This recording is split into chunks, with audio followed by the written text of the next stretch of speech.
नमस्कार दोस्तों, मैं ओम प्रकाश प्रजापति। आज हम आपको ट्रू मीडिया के कार्यक्रम एक मुलाकात में एक और ऐसी शख्सियत से रूबरू करा रहे हैं जो लेखिका हैं, साहित्यकार हैं, अभिनेत्री हैं, कवित्री हैं और समाज सेविका हैं। आप हैं कुसुम चौहान जी। कुसुम चौहान जी, आपका ट्रू मीडिया के कार्यक्रम एक मुलाकात में स्वागत है।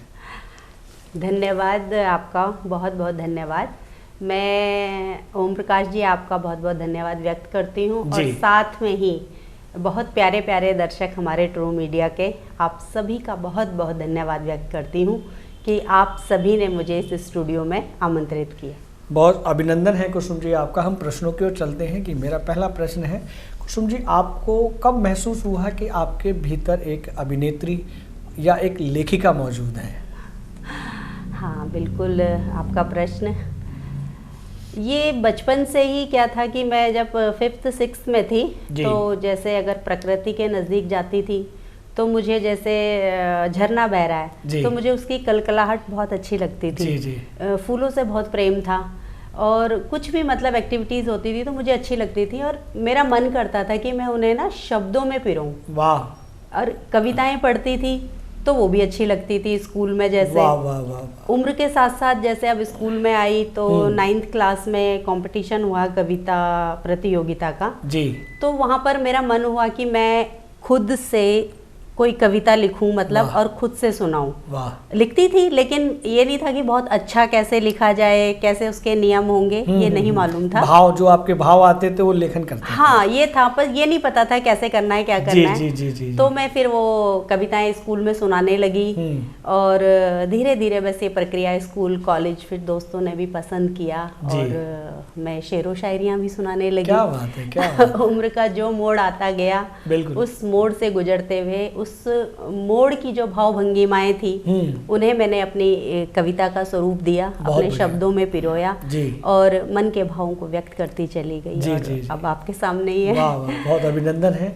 बात हो रही थी हमारी अब इस समय एक लेखिका की, लेकिन हम चाहेंगे कि आपके भीतर एक अभिनय भी है जो कूट कूट कर भरा हुआ है, उसके विषय में भी बताएं कि आपको कब पता लगा कि आप अभिनेत्री आपके भीतर है। हाँ जी बिल्कुल, बस वही है, बचपन से ही जब स्कूल में कोई कंपटीशन होता था, कोई सांस्कृतिक कार्यक्रम होता था जी, तो तब से ही मैं मतलब उनमें पार्टिसिपेट करती थी।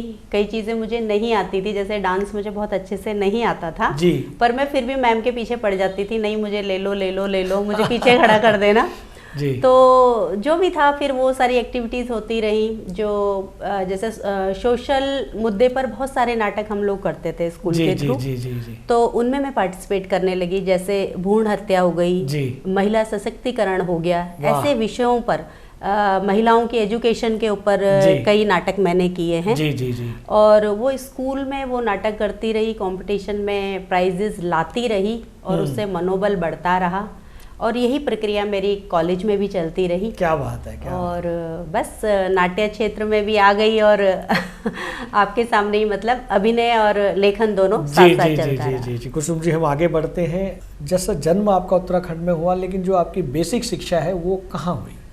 हाँ जी बिल्कुल, मैं बहुत भाग्यशाली हूँ कि उत्तराखंड की खूबसूरत वादियों में मैंने जन्म लिया जी। और मेरी शिक्षा जो है एक क्लास तक तो मैं जब जो फर्स्ट जो स्कूलिंग होती है जैसे माँ बाप पहली बार जब विद्यालय भेजते हैं अपने बच्चे को, तो मैं गर्व से कहती हूँ कि मैं उत्तराखंड के स्कूल में ही गई थी पहले बार। 1 साल तक मैंने वहाँ पढ़ाई की। उसके बाद पिताजी हमें शहर ले आए दिल्ली में। अच्छा, दिल्ली शहर। हाँ जी, दिल्ली शहर में हम लोग आए और यहीं पर मेरी पूरी शिक्षा दीक्षा आरंभ हुई जी।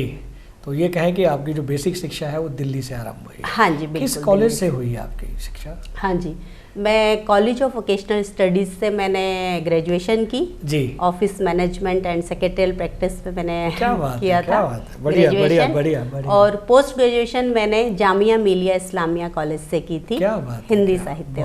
बहुत अच्छे वहाँ के छात्र जो हैं बहुत आगे तक बढ़े हैं, हमने देखा है। और भी अन्य दिल्ली के कॉलेजेस हैं जहाँ की प्रतिभा पूरे देश में है। हम आगे बढ़ते हैं प्रश्नों की ओर। जैसा कि आपने बताया कि आप जब 5th या 6th क्लास में थी, जब से ही आपने अपने भावों को कलम के द्वारा पेज पर, कागज़ पर उकेरना शुरू किया। हम चाहेंगे कि आप हमारे दर्शकों को अपनी कोई पहली रचना जो आपने लिखी वो अपने दर्शकों को, हमारे दर्शकों को आनंदित करें। हाँ जी बिल्कुल, जरूर मैं सुनाना चाहूँगी। स्वागत है आपका। क्योंकि कहते हैं ना, हर पहली चीज़ का अपना एक अलग ही अनुभव होता है। बिल्कुल, लिखा बिल्कुल। तो बहुत कुछ था बचपन में जी, लेकिन कुछ मोटिवेशनल लाइनें जो थी अभी तक मैं अपने जीवन में उनको अप्लाई करती हूँ। जी, तो सुनाती हूँ मैं जी, आपको। स्वागत स्वागत। हौसलों को इतना बुलंद रखो, आहा, हौसलों को इतना बुलंद रखो कि किस्मत भी तुमसे फरियाद करे। वाह, हौसलों को इतना बुलंद बुलंद रखो रखो कि किस्मत भी तुमसे फरियाद करे। वाह, अरे कुछ तो ऐसा करो कि दुनिया तुम्हें याद क्या करे। बात है, क्या दुनिया बात है, तुम्हें याद वाह वाह वाह। बताइए, आपने 2 लाइनों में पूरे भाव को प्रकट कर दिया। एक मनुष्य के लिए ऊर्जावान करने के लिए आपने अपनी लेखनी को इतना प्रखर बना दिया कि हमारे दर्शक देखिए कितने प्रसन्न हैं। हम आगे बढ़ते हैं कि साहित्य के क्षेत्र में आपकी अब तक कितनी पुस्तकें प्रकाशित हो चुकी हैं? हाँ जी, ओम प्रकाश जी, अभी तो केवल मेरी पहली ये किताब है, काव्य जी। संग्रह मेरा है, जी। दिल के कोने में। अच्छा, आपके पास पुस्तक है क्या वो? हाँ जी बिल्कुल है, जी, ये है मेरी पुस्तक। अच्छा अच्छा अच्छा, अरे ये वाह है, वाह वाह, दर्शकों बहुत को भी अच्छे। दिखा देती हूँ। जी जी, बहुत अच्छे, दिल बहुत के अच्छे। कोने में है। वाह वाह, और शुभकामनाएं। ये अमेज़न पे उपलब्ध है। अच्छा अच्छा, और ये मेरी पहली पुस्तक है जो जी। मेरी, मतलब ये लगा लीजिए कि कोई मापदंड नहीं है इसमें। जी। जो मेरे मन में भाव आए वो मैंने जी, इसमें जी, उकेर जी। दिए हैं, जी, अपने जी, मन जी। के भावों को। जी जी जी जी। और अब मेरी एक दूसरी पुस्तक भी आने वाली है और जी। कई पांडुलिपियां मेरी प्रक्रिया प्रेस में में है। है। हाँ जी, क्या बात है, प्रक्रिया में बधाइयाँ, है। अग्रिम शुभकामनाएं आपको। तो प्रयास कर रही हूँ जी, कि जी, थोड़ा जी। सा। बहुत अच्छे, हाँ जी। बहुत अच्छे। कुसुम जी, हम चर्चा कर रहे थे अभी आपके साहित्य की, आपके लेखन की, आपकी कविताओं की। अब हम चाहते हैं कि हमारे दर्शकों को आप अपने अभिनय के बारे में बताएं। बिल्कुल, अभिनय के बारे में तो यही है कि मुझे बहुत पसंद है, मैं जीती हूँ अभिनय को और आज भी मैं थिएटर करती हूँ। जी, जब भी मुझे समय मिलता है घरेलू जिम्मेदारियों को निभाते हुए तो मैं थिएटर करती हूँ। अभी मेरा एक नाटक होने वाला है, जी। तीलू रौतेली। जी, ये भारत रंगोत्सव में उसका सिलेक्शन हुआ है। जी, तो अभी रामनगर में हम परफॉर्म करेंगे उसके लिए। जी, और आने वाली मेरी एक फिल्म है अभी, पिछले महीने ही मैंने शूट कंप्लीट किया है। जी, गढ़वाली फीचर फिल्म है, उसका नाम है संस्कार। क्या बात है। और उसमें भी मैं मुख्य भूमिका में आपको अरे नजर वाह, आऊंगी। बहुत शुभकामनाएं आपको, हाँ बहुत जी। शुभकामनाएं। हम ये भी जानना चाहेंगे कि आपने जो फिल्में की हैं, लघु फिल्में की हैं या अभिनय किया है, रंगमंच पर किया है, उनके कुछ नामों का जिक्र भी करें कि आपने किन किन फिल्मों में अभिनय बिल्कुल जरूर करूंगी जी। जो फिल्म का जो सबसे पहली फिल्म मेरी थी, सपनों का राजहंस, एक जी। टेली फिल्म थी जो हमारे कॉलेज में ही शूट हुई थी। क्या बात है, सपनों का राजहंस। वाह वाह। उसके बाद गढ़वाली फीचर फिल्म सतमंगल्या में मैं मुख्य भूमिका में थी। सतमंगली लड़की का किरदार मैंने ही किया क्या था, बात है, क्या विजया उस कैरेक्टर का नाम था। आहा, और उसके बाद मेजर निराला, यूकनु रिश्ता, उकाल उंदार, बॉडी गे गंगा और बहुत सारी शॉर्ट मूवीज हैं जिनमें मैंने क्या काम बात किया है, है। बहुत शुभकामनाएं आपको। हम हाँ जी। चाहेंगे कि अभी शॉर्ट मूवी में काम कर रहे हैं और उसके बाद फिर लॉन्ग मूवियाँ भी आपके मिले, हमारी शुभकामनाएं जी आपके बिल्कुल, साथ। बिल्कुल। जैसा कि अभी आपके अभिनय की चर्चा चल रही है, अभिनय की बात हो रही है, तो हम चाहेंगे कि आप हमारे दर्शकों को कोई ऐसा डायलॉग जो आपको याद हो, जो फिल्में आप कर चुके हैं, या कोई अन्य डायलॉग किसी अभिनेता का या अभिनेत्री का, कुछ भी, अगर आप एक डायलॉग के रूप में हमारे दर्शकों को आनंदित करें। बिल्कुल बिल्कुल। मैं अभी जो हम नाटक करने जा रहे हैं उसी की अभिनय मैं आपको करके दिखाती हूँ। जी जी मैं इसमें वीरांगना तीलू रौतेली की माँ का रोल कर रही हूँ, मैणा देवी का। जी तो वो कैसे अपनी बेटी से युद्ध के लिए उसे तैयार करने के लिए बात करती है, जी। वो मैं आपका करके दिखाती जी, हूँ स्वागत आपको। स्वागत। जिस धरती पर तेरे पिता और भाइयों का लहू गिरा है वहां मेले में जाएगी तू? अरे तेरा दिमाग तो खराब है, क्या हो गया है तुझे? अगर मेला खेलना ही है तो अपने भाइयों और पिता के हत्यारों के लहू से खेल। वाह, क्या बात है, क्या बात है। एकदम ऐसा लग रहा है कि आप तो इस अभिनय में जी रहे हैं। जी अभिनय किया है आपने, लेकिन वो जी रहे हैं आप अभिनय में। बहुत बढ़िया, बहुत शुभकामनाएं आप। धन्यवाद। हम ये भी जानना चाहेंगे कि लेखन के क्षेत्र में और अभिनय के क्षेत्र में आपके परिवार का क्या योगदान रहता है? हाँ जी बिल्कुल। मैंने कहा ना कि बचपन से ही मेरी ये यात्रा शुरू हो गई थी, बस उस यात्रा के विषय में हमें मालूम नहीं था कि वो यात्रा यहाँ तक आएगी। और इसमें सबसे सबसे बड़ा योगदान मेरे माता पिता का रहा जी। मेरे जीवन के अगर आदर्श है तो मेरे माता पिता हैं। वाह। मैंने मतलब जीवन में जो भी सीखा, जो भी समझा, उनके ही किरदार से सीखा, क्योंकि मैंने अपनी माँ को संघर्ष करते हुए देखा है और परिवार को संभालते हुए देखा है। मतलब खेती बाड़ी क्या और यहाँ शहर में बसने से लेकर सारी गतिविधियां मैंने देखी है। मैंने अपनी माता को देखा है, मतलब बहुत ही कर्मठ है। और पिताजी को भी मैंने ऐसे ही देखा है कि मतलब अपने कंधों पे सब कुछ लेकर चलना। तो मैं सबसे ज़्यादा अगर प्रेरित हूँ तो अपने माता पिता से हूँ। और मेरे माता पिता ने मुझे कभी ये नहीं बोला कि ये काम नहीं करना। क्या बात है। अगर मैंने कहा मुझे डांस सीखने जाना है तो मेरे पापा सबसे पहले मुझे लेके जाते। बहुत अच्छे। देखिए वो समय था बसों में जाने का। जी। क्या होती थी बाइक वगैरह, क्या एक तो बाइक होती, एक विक्की बोलते थे। हाँ जी, हाँ जी, हाँ। तो पापा मुझे शूट पे कहीं पर भी साथ में लेके जाते थे और रात को मतलब मेरे साथ रहना, आना जाना। मम्मी मेरी शूटिंग पे मेरे साथ जाती थी जी। इवन जब मेरे बच्चे हो गए तो मेरे बच्चों को छोटा सा 6 महीने का बच्चा लेके भी वो मेरे साथ शूट पे जाती थी। भाग्यशाली हैं आप। तो आप देखिए मतलब बस उन दोनों का आशीर्वाद और साथ मुझे हमेशा मिला है। माता पिता का साथ आपको मिला, भाग्यशाली हैं कुसुम जी। हाँ जी। कुसुम जी, अभी आपने बताया कि आपके जीवन के माता पिता आपके आदर्श हैं। हाँ। लेकिन हम ये जानना चाहेंगे कि लेखन के क्षेत्र में और अभिनय के क्षेत्र में आप किन्हें अपना आदर्श मानते हैं? हाँ जी। तो ये सब मैं करती रही और मैंने प्रेमचंद जी को बहुत पढ़ा है जी, और आज भी पढ़ती हूँ। वाह। जब मैं प्रेमचंद जी की कविताएं या उनका लिखा हुआ साहित्य पढ़ती हूँ, निर्मला उपन्यास से मैं बहुत प्रभावित हुई हूँ मैं उनके। जी, जी, जी। जब मैं उनके उपन्यास पढ़ती हूँ और फिर मैं जो अभी जो नवयुवकों का साहित्य पढ़ती हूँ जी, तो मैं उसमें बहुत अंतर महसूस करती हूँ, क्योंकि जो पहले वाली चीजें थी वो अब समसामयिक काल में भी वो चीजें घटित होती हैं। जी जी जी। जो पहले चीजें हो रही थी हमारे जीवन में वो चीजें प्रेमचंद जी जैसे पहले ही देख चुके थे, पहले ही लिख चुके थे। बिल्कुल। तो मैं उनसे बहुत प्रभावित हूँ और महिला लेखिका में मैं महादेवी जी से बहुत प्रभावित। वाह वाह वाह। मतलब क्या उन्होंने स्त्री के विरह को, उसके अश्रुओं को, उसकी पीड़ा को, मतलब कितनी मार्मिक से मार्मिक स्थिति को उन्होंने ऐसे लिखा है जैसे क्या बताऊं मैं आपको। मतलब बहुत अच्छे, बहुत अच्छे, बहुत बढ़िया। अच्छे अच्छे विचार हैं आपके, अच्छे संस्कार हैं, आपने इतने अच्छे लेखकों को पढ़ा है। हाँ जी। जी। अब आती है बात अभिनय के क्षेत्र में। अभिनय के क्षेत्र में किन्हें अपना आदर्श मानते हैं? अभिनय के क्षेत्र में मैं स्मिता पाटिल जी से बहुत इम्प्रेस रही हूँ। वाह। उनकी जो अदाकारी थी हमेशा से मतलब मैं देखती हूँ और सादगी से परिपूर्ण, सादगी से, और उनकी जो आंखें या मतलब उनका जो पूरा चरित्र ही था वो मतलब एक मतलब कला का जीता जागता स्वरूप अगर मैं कहूँ और एक जीवंत अभिनय अगर मैं कहूँ तो मैंने स्मिता पाटिल जी में देखा है वो मैंने। जी, और जी, मैंने बहुत फिल्में देखी हैं उनकी।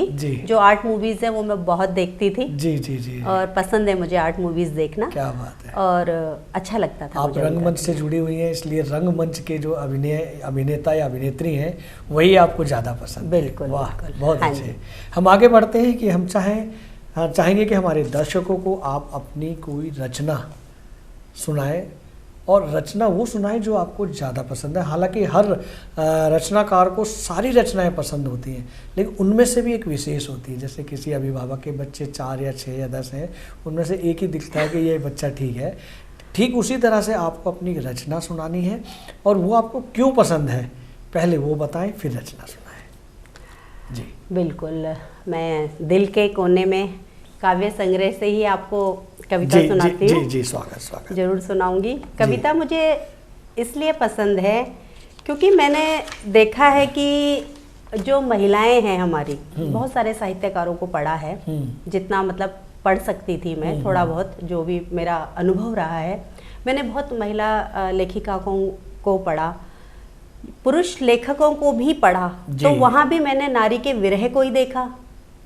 मैं रविंद्रनाथ टैगोर जी को पढ़ती हूँ तो वो तक कहते हैं कि मेरे हृदय में एक विरहिणी रहती है। वाह वाह वाह वाह। तो मैं ये सोचती हूँ कि जो महिलाओं का अंतर्द्वंद है जी, वो और उनका जो विरह है, जो उनके अंदर व्याकुलता है, जो पीड़ा है, जो एक मतलब छटपटाहट, एक जद्दोजहद है ना, उनको शब्दों में पिरोना बड़ा ही मुश्किल है जी। लेकिन उनको अगर निर्णय लेने की क्षमता दे दी जाए जी, तो शायद वो कुछ भी कर सकती क्या है। बात है, क्या बात है। और मैंने पाया है अभी तक के अनुभव में, क्योंकि मैं खुद स्वयं स्त्री हूँ, तो मैं अपना अनुभव ही आपसे शेयर करूंगी। जी। मुझे लगता है कि औरतों को, चाहे हम कितने भी आधुनिक युग में आ गए हैं, कितनी भी 21वीं सदी आ गई है, अभी भी हमारे निर्णयों की क्षमता में थोड़ी सी बदलाव की आवश्यकता है। वाह वाह। क्योंकि कई बार हम अच्छे से अच्छा निर्णय ले सकते हैं, लेकिन पता नहीं क्यों हमारे निर्णय में जो है ना, सबकी सहमति एकदम से नहीं हो पाती। तो निर्णय की जो असहमति है उससे मैं मतलब बहुत हम चाहेंगे कि वो जो निर्णय या जो आपके भाव हैं इस जद्दोजहद के, वो जो कविता में आपने उकेरे हैं हमारे दर्शकों को। हाँ बिल्कुल। तो ये कविता उन्हीं स्थितियों को समर्पित है। जी, स्वागत। चाहूंगी कि आप सबको भी शायद पसंद आए। जी बिल्कुल। तो ये मेरे सारे दर्शकों के लिए। जी। कविता का शीर्षक है ऐसा क्यों। जी। आखिर ऐसा क्यों होता है, आखिर ऐसा क्यों होता है जब एक स्त्री निर्णय लेती है स्वयं स्थापित होने का। वाह वाह। आखिर ऐसा क्यों होता है जब एक स्त्री निर्णय लेती है स्वयं स्थापित होने का, वो खड़ी हो जाती है असंख्य प्रश्नों के कटघरे में। वाह वाह वाह। वो खड़ी हो जाती है असंख्य प्रश्नों के कटघरे में। भला क्या कमी थी इसे, भला क्या कमी थी इसे, जो एक धनाढ़ साधन संपन्न पुरुष को छोड़ना चाहती है। वाह वाह। जो एक धनाढ़ साधन संपन्न पुरुष को छोड़ना चाहती है। बढ़िया।